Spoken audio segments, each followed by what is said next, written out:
Hello friends, आपका स्वागत है आपके अपने यूट्यूब चैनल सुशील कुशवाहा मेस पे। आज हम कॉन्स्टिट्यूशन लाए हैं। जो इंडियन कॉन्स्टिट्यूशन है उसको हम समझेंगे और इंडियन कॉन्स्टिट्यूशन का ये हमारा पार्ट 1 रहेगा।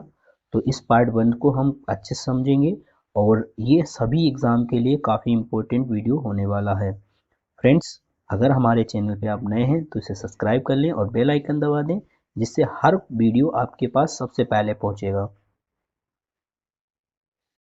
भारत का संवैधानिक विकास। तो भारत के संवैधानिक विकास को हम दो तरीके से पढ़ेंगे। सबसे पहले पढ़ेंगे भारत का जो संवैधानिक विकास होता है, इसे दो भागों में पढ़ते हैं।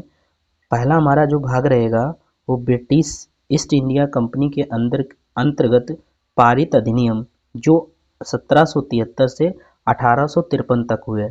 और बाद में हम पढ़ेंगे ब्रिटिश ताज के अंतर्गत पारित अधिनियम, और जो हमारे रहे थे 1858 से 1947 तक रहे थे। इन्हें आपको पढ़ना पड़ेगा, ये काफ़ी इम्पोर्टेंट रहेगा। और कंपनी के अंतर्गत पारित अधिनियम क्या थे? कंपनी के अंतर्गत पारित अधिनियम, तो सबसे पहला ये सब नोट्स हैं, आप कॉपी पे नोट्स बना सकते हैं इन्हें याद करने के लिए। पहला 1773 का रेगुलेटिंग एक्ट, जो हमारा पहला आया था 1773 का रेगुलेटिंग एक्ट के द्वारा बंगाल का गवर्नर जनरल बनाया गया। मतलब जो पहले वहाँ पे बंगाल का गवर्नर बोला जाता था, अब वहाँ का गवर्नर जनरल बोला जाएगा। इसकी सहायता के लिए 4 सदस्यीय कार्यकारी परिषद का गठन किया गया। सब परिषद गवर्नर जनरल को बंगाल में फोर्ट विलियम प्रेसिडेंसी के सैनिक एवं असैनिक शासन का अधिकार दिया गया। और जो इसके जो अधिकार दिए गए थे उसमें ये था कि कुछ विशेष मामलों में मद्रास और मुंबई प्रेसिडेंसियों का अधीक्षण भी करना था। इसी एक्ट के तहत कलकत्ता में 1774 में एक उच्च न्यायालय की स्थापना की गई। अगर आपसे पूछा जाए उच्च न्यायालय की स्थापना किस एक्ट के माध्यम से की गई, तो 1773 रेगुलेटिंग एक्ट के माध्यम से की गई। जो कलकत्ता का उच्च न्यायालय स्थापित किया गया, उसमें एक मुख्य न्यायाधीश होता था और 3 अन्य न्यायाधीश थे। कंपनी के कर्मचारियों पर निजी व्यापार करने तथा भारतीयों से उपहार लेने पर प्रतिबंध लगा दिया गया। तो ये भी आपको पॉइंट याद रखना है। कंपनी के जो कर्मचारियों पर निजी व्यापार करने तथा भारतीयों से उपहार लेने पर प्रतिबंध लगा दिया गया था इसी एक्ट के माध्यम से। बढ़ते हैं आगे।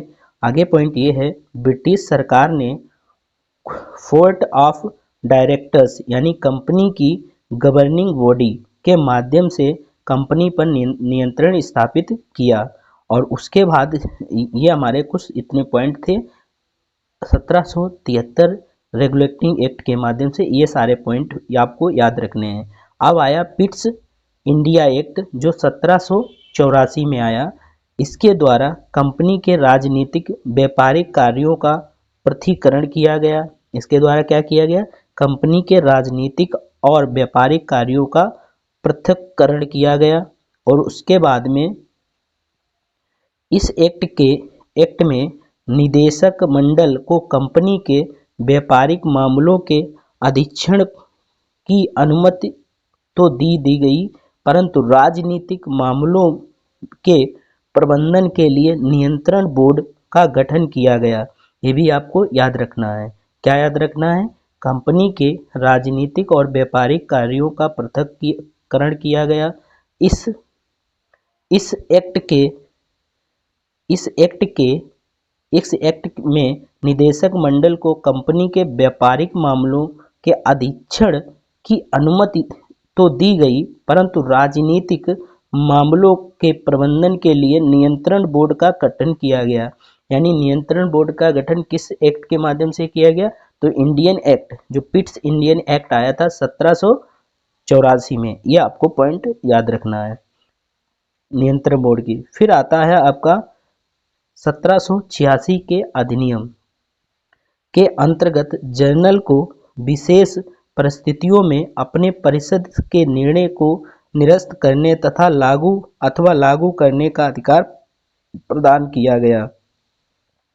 1786 के अधिनियम के द्वारा गवर्नर जनरल को विशेष परिस्थितियों में अपने परिषद के निर्णय को निरस्त करने तथा लागू करने का अधिकार प्राप्त हो गया था। आगे बढ़ते देखते नेक्स्ट पॉइंट। नेक्स्ट पॉइंट है गवर्नर जनरल को प्रधान सेनापति की शक्ति भी प्रदान की गई। ये दोनों अधिकार सर्वप्रथम लॉर्ड कॉर्नवालिस से प्राप्त किया गया। 1793 के चार्टर एक्ट के अंतर्गत कंपनी के अधिकारों को 20 वर्ष के लिए बढ़ा दिया गया। ये भी आपको याद रखना है। यानी किस सबसे पहले 1793 में कंपनी के चार्टर जो थे, चार्टर एक्ट के अंतर्गत कंपनी के अधिकारों को 20 वर्ष और बढ़ा दिया गया। ये भी आपको याद रखना है। फिर बढ़ते हैं आगे, देखते हैं नेक्स्ट पॉइंट। नेक्स्ट पॉइंट है 1813 के चार्टर एक्ट द्वारा पहली बार भारतीयों की शिक्षा पर प्रतिवर्ष 1 लाख रुपए खर्च करने का उपबंध किया गया। यानी पहली बार 1813 के चार्टर एक्ट के माध्यम से प्रतिवर्ष 1 लाख रुपए भारतीयों की पढ़ाई पे खर्च किया जाएगा। कंपनी के भारतीय व्यापार के अधिकार को समाप्त कर दिया गया। कंपनी के भारतीय व्यापार को के एकाधिकार को समाप्त कर दिया गया। यद्यपि चीन के साथ और चाय के व्यापार पर एकाधिकार बना रहा है। अगला पॉइंट से 1833 के चार्टर एक्ट द्वारा बंगाल के गवर्नर जनरल को संपूर्ण भारत का गवर्नर जनरल बना दिया गया। ये भी आपको याद रखना है। देश की शासन प्रणाली का केंद्रीय कर दिया गया। लॉर्ड विलियम बेंटिक शासन प्रणाली का केंद्रीकरण कर दिया गया। लॉर्ड विलियम बेंटिक जो थे ये भारत के प्रथम गवर्नर जनरल बने। तो अगर आपसे पूछा जाए लॉर्ड विलियम बेंटिक भारत के कौन बने, प्रथम गवर्नर जनरल बने। अगला पॉइंट ये याद रखना है, कंपनी के समस्त व्यापारिक कार्यों को समाप्त कर दिया गया। भविष्य में उसे केवल राजनीतिक कार्य ही करने थे। गवर्नर जनरल की परिषद में एक कानूनी सदस्य को सम्मिलित किया गया। सर्वप्रथम मेकाले को कानूनी सदस्य के रूप में शामिल किया गया। ये भी आपको याद रखना है। अगला पॉइंट है, इस एक्ट के तहत सब परिषद गवर्नर जनरल को पूरे भारत के लिए एक कानून बनाने का अधिकार प्रदान किया गया। इसी एक्ट में नियुक्तियों के लिए योग्यता संबंधी मापदंड अपनाकर भेदभाव को समाप्त कर दिया गया। ये भी आपको याद रखना है। फिर अगला पॉइंट है 1853 के चार्टर एक्ट द्वारा विधायी शक्तियों को कार्यपालिका शक्तियों से पृथक करने की व्यवस्था की गई। इस विधि निर्माण हेतु भारतीय विधान परिषद की स्थापना की गई। तो भारतीय विधान परिषद की स्थापना कब की गई? 1853 के चार्टर एक्ट द्वारा। और सिविल सेवकों में भर्ती चयन हेतु खुली प्रक्रिया भी तभी शुरू की गई 1853 में ही। मतलब जो सिविल सर्विसेज में जो वैकेंसी निकाली गई तो वो उसी समय निकाली गई। अब इनसे रिलेटेड कुछ प्रश्न हैं जिन्हें हमें पढ़ लेना है। निम्नलिखित में से किस अधिनियम में कलकत्ता में सर्वोच्च न्यायालय की स्थापना का प्रबंध किया गया? तो जो सर्वोच्च न्यायालय की स्थापना कब की गई थी? यानी ऑप्शन नंबर ए सही है, रेगुलेटिंग एक्ट 1773 वाला। ये पॉइंट आपको याद रखना है। कुछ और इसके रिलेटेड पॉइंट होते हैं, उनको देख लेते हैं। यानी पॉइंट ये है 1773 के रेगुलेटिंग एक्ट में कलकत्ता में सर्वोच्च न्यायालय की स्थापना का प्रावधान किया गया था। सर एलिजा एम्पे इसके प्रथम मुख्य न्यायाधीश थे। ये भी पूछा गया कि जो कलकत्ता का उच्च न्यायालय जो सर्वोच्च न्यायालय बना था उसके प्रथम जो आपके मुख्य न्यायाधीश थे वो कौन थे? ए एलिजा एम्पे थे। ये भी आपको याद रखना है। बढ़ते हैं आगे, देखते हैं नेक्स्ट पॉइंट। नेक्स्ट पॉइंट है सूची 1 सूची 2 को सुलेखित कीजिए और सूची के नीचे दिए गए उनके कूट से सही का चयन कीजिए। तो सबसे पहले आपको ये पॉइंट जो देख लेने, ये सूची को मिलाना है। तो चलो मिलाते हैं सूची को। पहला है आपका पूछा गया कि नियंत्रण परिषद की स्थापना कब हुई?